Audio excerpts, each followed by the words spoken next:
Over the years Bigg Boss చూస్తున్నాం కదా మనం. మనకి ఏం కనిపిస్తుంది?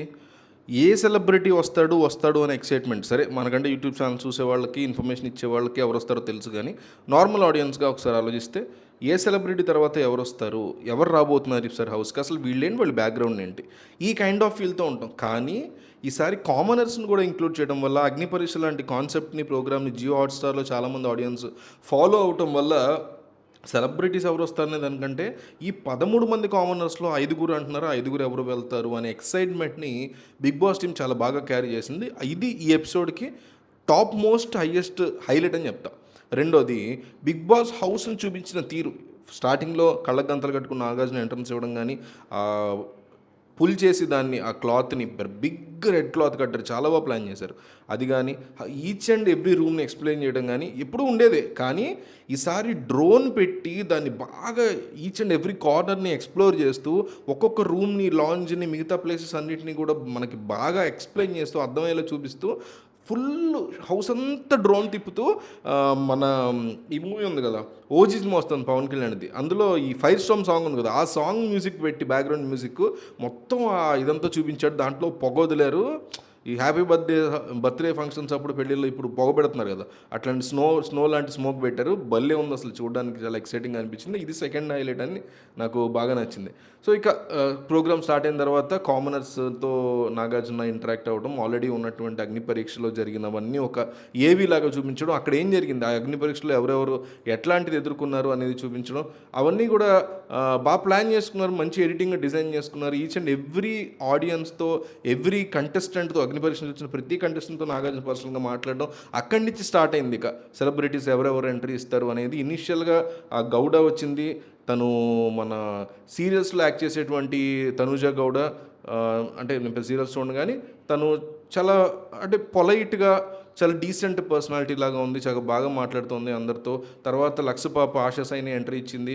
ఆశాసైని ఒక్కప్పుడు ఎట్లా ఉండేది, తర్వాత ఎట్లా ఉండేది, అంటే తను ఏ రకమైన డొమెస్టిక్ వైలెన్స్ ఎదుర్కొంది లైఫ్లో, ట్రాజడీ లైఫ్ని ఎంత దారుణంగా ఫేస్ చేసింది, ఇవన్నీ కూడా చాలా క్లియర్ కట్గా తను ఎక్స్ప్లెయిన్ చేసుకుంది. అట్లాగే తన పేరు ఆశాసైని కాదు, ఫ్లోరా సైని అనే విషయాన్ని చెప్పింది. అప్పట్లో నరసింహనాయుడు సినిమా టైంలో అట్లా పెట్టేశారు పేరుని కూడా తను ఎక్స్ప్లెయిన్ చేయడం, ఇవన్నీ కూడా మనం చూసాం. అయితే థర్డ్ కంటెస్టెంట్ లోపల పంపించేటప్పుడు సెలబ్రిటీని కాకుండా కామనర్స్లోంచి ఓటింగ్ పరంగా పవన్ కళ్యాణ్ సెలెక్ట్ చేశారు. సోల్జర్ పవన్ కళ్యాణ్ ఎప్పుడైతే సెలెక్ట్ అయ్యాడో ఈ అగ్ని పరీక్ష చూసిన వాళ్ళందరూ కూడా ఎక్సైట్ అయ్యారు. ఓకే అమ్మయ్య, ఒకడన కామనర్ లోపలికి వెళ్ళాడు, చాలా బాగా జరిగింది అని ఒక ఎక్సైట్మెంట్ క్లియర్గా కనిపిస్తుంది. పవన్ కళ్యాణ్ చాలా కాన్ఫిడెంట్గా కనిపించాడు. ఏదో అమ్మయ్య ఇచ్చారు నాకు అవకాశం అన్నట్టు కాకుండా, ఐ బ్లడీ డిజర్వ్ దిస్ అన్నట్టుగా అతని యాటిట్యూడ్ అంతా మనకి క్లియర్గా కనిపించింది. తర్వాత పవన్ కళ్యాణ్ లోపలికి వెళ్ళిన తర్వాత ఆల్రెడీ లోపల ఉన్న ఇద్దరు, తనుజ గౌడ అండ్ ఆశా సైని మధ్య ఎవరికి బాత్రూమ్స్ క్లీనింగ్ ఇస్తామంటే అతను ఆశా సైనికి ఇవ్వడం జరిగింది. ఇట్లా ఒక ప్లాన్డ్, అంటే లోపలికి వచ్చిన కామనర్స్నే హైలైట్ చేస్తూ ఫస్ట్ నుంచి కూడా బిగ్ బాస్ ఎక్స్ప్లెయిన్ చేసుకుంటూ వచ్చారు. తర్వాత ఇమాన్యువల్ ఎంట్రీ ఇచ్చాడు. జబర్దస్త్ అనే పేరు కూడా ఎత్తకుండా స్కిట్స్ రాశాను, ఒక ఛానల్లో పనిచేసి. అంటే ఇది మా టీవీ ప్రోగ్రామ్ కదా, జియో హాట్స్టార్ మా హాట్స్టార్ ప్రోగ్రామ్ కదా. సో ఈ టీవీకి సంబంధించిన ఒక ప్రోగ్రామ్ పేరు ఎత్తడానికి కూడా వీళ్ళకి బాధ, మరేంటో నాకు అర్థం కాల. ఈటీవీ వాళ్ళైనా అంతే, వాళ్ళ ప్రోగ్రాంలో వీళ్ళు పేర్లు ఎత్తారు. ఇక్కడ కూడా వీళ్ళకి ఈగోలు, ఇష్యూస్, క్లాషెస్ అనుకుంటా. ఎనీవే ఇమాన్యువల్ జబర్దస్త్ గురించి డైరెక్ట్గా చెప్పాడు. వాళ్ళ ఊళ్ళో ఎంత కష్టపడడం చిన్నప్పటి నుంచి అవన్నీ కూడా ఎక్స్ప్లెయిన్ చేశాడు. ఇమాన్యుయల్ కోసం ఒక చిన్న ఏవీ లాంటి ప్లాన్ చేసి పెద్ద ఏం వర్కౌట్ అయినట్టు ఏమో అనిపించలేదు, కొంచెం ఓవర్గా అనిపించింది. అది అయిపోయిన తర్వాత ఇమాన్యుయల్ హౌస్లోకి వెళ్ళిపోయిన తర్వాత అక్కడ ఆల్రెడీ ఉన్న తనుజ గౌడ కానీ, ఆశా సైని కానీ, వీళ్ళందరితో అతను మాట్లాడడం, కలవడం, ఇవన్నీ చూస్తానికి బాగున్నాయి. అంటే ఆల్రెడీ ఉన్న ఆడియన్స్లోంచి, కామనర్స్లోంచి ఎవరెవరు వస్తారనేది కూడా వీళ్ళని అడగడం. ఆ తర్వాత షష్ఠీ వర్మ వచ్చింది. షష్ఠీ వర్మ బయట పెద్దగా మాట్లాడడం ఎవరికి తెలియదు. జానీ మాస్టర్ కేసులో తను ఒక విక్టిమ్గా కంప్లైంట్ ఇవ్వడం తప్ప జనరల్గా పబ్లిక్తో మాట్లాడడం చాలా చాలా తక్కువ. అట్లాంటి తను వచ్చింది, చాలా ఎక్సైట్ అయింది. ఒక బోల్డ్ స్టెప్ తీసుకున్నప్పుడు సొసైటీ ఎట్లా చూస్తుంది మనల్ని, సోషల్ మీడియా కామెంట్స్ ఎట్లా ఉంటాయి, ఇవన్నీ కూడా చాలా బాగా ఎక్స్ప్లెయిన్ చేసింది, మాట్లాడింది. తన ధైర్యంగానే పంచుకుంది తన యొక్క పాయింట్స్ అన్నీ.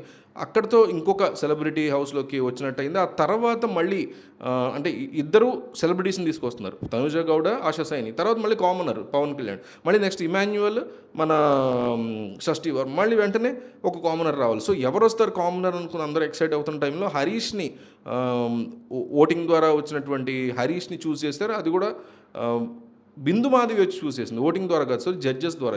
జడ్జి ప్యానల్ ముగ్గురిని డిసైడ్ చేసింది అని చెప్పారు. ముగ్గురిని ఓటింగ్ ద్వారా, ఇద్దరిని జడ్జి ప్యానల్ ద్వారా అని చెప్పారు. సో ఇద్దరిలో ఒకళ్ళ కోసం బిందు మాధవి వచ్చింది. ఎవరైతే బిందు మాధవ్ స్టార్టింగ్లోనే హరీష్ కరెక్ట్ పర్సన్ కాదు ఉందో, అదే బిందు మాధవ్ హరీష్ తన పరిస్థితిని మెరుగుపరుచుకున్నాడు, తను బెటర్ అవుతాడు అనే ఉద్దేశంతో అతనికి ఛాన్స్ ఇస్తానని చెప్పి తను ఎంచుకోవడం చాలా కూల్గా అనిపించింది.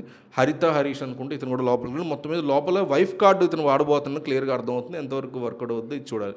తర్వాత వచ్చినటువంటి భరణి శంకర్ విషయంలో బిగ్గెస్ట్ ట్విస్ట్ ఏంటంటే, అతను లోపలికి క్యారీ చేసుకోవాలనుకున్న వాళ్ళ అమ్మగారి లాకెట్ని బిగ్ బాస్ లోపలికి తీసుకెళ్ళని చెప్తే అతను, నేను అసలు బిగ్ బాస్ హౌసే నాకు అక్కలేదు, అమ్మాయి ముఖ్యం అని చెప్పి వెళ్ళిపోయాడు. మరి బయటికి వెళ్ళిన తర్వాత మేబీ కంటిన్యూ చేసి ఉంటారు, కన్విన్స్ చేసి ఉంటారు. నాగార్జున కూడా షాక్ అయ్యాడు, వెళ్ళిపోతాడు ఇలా స్క్రిప్ట్లో లేదు అసలు అది అనుకుంటా. సో సైలెంట్ అయిపోయారు. ఆ తర్వాత రావాల్సిన క్యాండిడేట్ని వాళ్ళు, అంటే భరణి వెళ్ళిపోయిన తర్వాత రీతువర్మ రావాల్సింది స్క్రిప్ట్ ప్రకారం. సో రీతువర్మ వచ్చింది, తన డ్యాన్స్ షో అది చూసుకున్న తర్వాత రీతువర్మను హౌస్లోకి పంపించిన తర్వాత మళ్ళీ భరణిని బిగ్ బాస్ వెనక్కి పిలిచి నాగార్జున ద్వారా పిలిపించి అతను మళ్ళీ హౌస్లోకి పంపించడం జరిగింది. సో ఈ ఛాన్స్ అంటే ఎప్పుడు కూడా ఒక క్యాండిడేట్ వెళ్ళిపోవడం బయటికి జరగలేదు. నాకేమనిపించిందంటే, ఒక క్యాండిడేట్ వెళ్ళిపోయాడు కదా, కన్విన్స్ అవుతే ఇంక ఇంటికి వెళ్ళిపోతాడు కదా, ఇక నెక్స్ట్ మరి ఇంకొకళ్ళకి అవకాశం లేదేమో వీళ్ళలో, అందువల్ల ఒక కామనర్ని పంపిస్తారేమో అనిపించింది. బట్ అట్లా కాకుండా మొత్తానికి మళ్ళీ వచ్చాడు భరణి శంకర్, వెళ్ళాడు. సో మళ్ళీ ఇద్దరు కామనర్స్ అయిపోయారు కదా, ఇద్దరు సెలబ్రిటీస్ అయిపోయారు కదా. ఇప్పుడు మళ్ళీ ఇంకొక కామనర్ని తీసుకురావాల్సిన టైంలో డీమన్ పవన్కి ఓటింగ్ ప్రకారం వచ్చిందనేసి అతన్ని కూడా సెలెక్ట్ చేసి అతను కూడా తీసుకెళ్లారు. డీమన్ పవన్ వచ్చి హౌస్లోకి ఎంటర్ అయిన కొద్దిసేపటికి ఇక్కడ సంజన గర్లాని వచ్చింది, బుజ్జుగాడి యొక్క సెకండ్ హీరోయిన్. అమ్మాయిని చూడగా అందరూ షాక్ అయ్యారు. ఇట్లా అయిపోయింది ఏంటి, అమ్మాయి అట్లా ఉండేది ఇట్లా అయిపోయింది, కంప్లీట్ చేంజ్ అయిపోయింది పర్సన్. ఏజ్ కూడా ఒక 30-38 ఉంటాయి అంతే, బట్ కంప్లీట్గా చేంజ్ అయిపోయింది. షాక్ అయ్యారు అందరూ.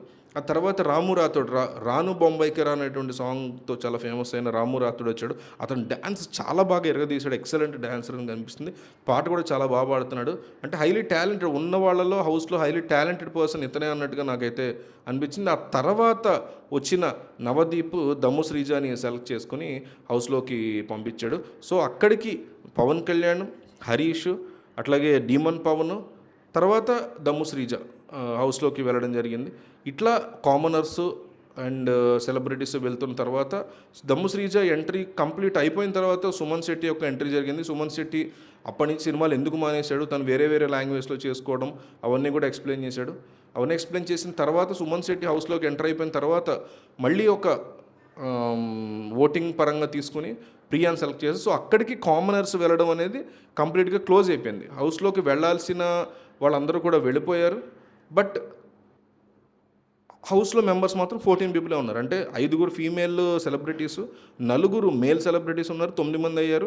5 వీళ్ళు కదా కామనర్స్. అక్కడికి 14 అయింది. ఒక ప్లేస్ ఖాళీ ఉందని అప్పటికి నాకు అనిపిస్తుంది. నేను ఆల్రెడీ ఒక షార్ట్ వీడియో కూడా చేశాను మన ఛానల్లో, మేబీ లాస్ట్లో తీసుకుంటారేమో ట్విస్ట్ అని.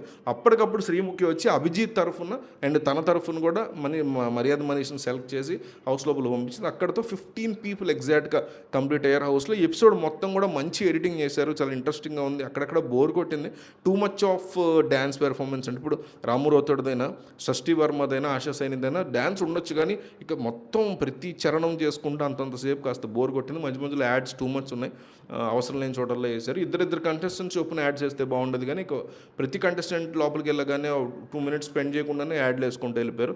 మొత్తం మీద ఈ ఎపిసోడ్ అయితే ఎంటర్టైనింగ్గా నడిచింది. లోపలికి వచ్చిన తర్వాత మోస్ట్ ఇంపార్టెంట్ థింగ్ చెప్పారు. ఒకటి వచ్చిన ప్రతి ఒక్కళ్ళకి కామనర్సే అసైన్ చేస్తున్నారు, వాళ్ళు ఏం చేయాలి ఏంటి. ఇల్లు క్లీనింగ్ ఒకళ్ళకి అప్ చెప్పారు, అండ్ బాత్రూమ్స్ క్లీనింగ్ ఒకళ్ళు అప్ చెప్పారు, వంట ఒకళ్ళకి అప్ చెప్పారు, బట్టలు ఉతికేది ఒకళ్ళకి అప్ చెప్పారు. ఇట్లా కామనర్సే లీడ్ తీసుకుని వీళ్ళే సెలబ్రిటీస్, వాళ్ళే కామనర్స్ లాగా వాళ్ళకి ఏదన్నా పని అప్ చెప్పే కార్యక్రమం చెప్పారు ఒకటి. అండ్ ఇంటిని 2 భాగాలుగా విభజించి అవుట్ హౌస్, ఇన్ హౌస్ అని, అంటే ఓనర్స్, టెనెంట్స్ కింద సెలబ్రిటీస్ని పంపించేసి ఓనర్సే హౌస్లో ఉండేలాగా ఒక మంచి ప్లాన్ని డిజైన్ చేశారు. అండ్ ఈరోజు రాత్రి 10:20 దగ్గర నుంచి, ఇవాళ సెప్టెంబర్ 7th 10:20 దగ్గర నుంచి మనకి లైవ్ ఉంటుంది. మీరు జియో హాట్స్టార్లో చూడొచ్చు. Each and every moment of the house కూడా మీరు అందులో కవర్ చేసుకోవచ్చు. మీకేమనిపించి అదండి సంగతి. ఇలాంటి ఇంట్రెస్టింగ్ విషయాలు మరెన్నో తెలుసుకోవడానికి మా ఛానల్ని సబ్స్క్రైబ్ చేసుకోండి. మా వీడియోస్కి లైక్ చేసి పక్కనే ఉన్న బెల్ ఐకాన్ క్లిక్ చేయడంతో మా వీడియోస్ మీకు నోటిఫికేషన్ రూపంలో వస్తాయి.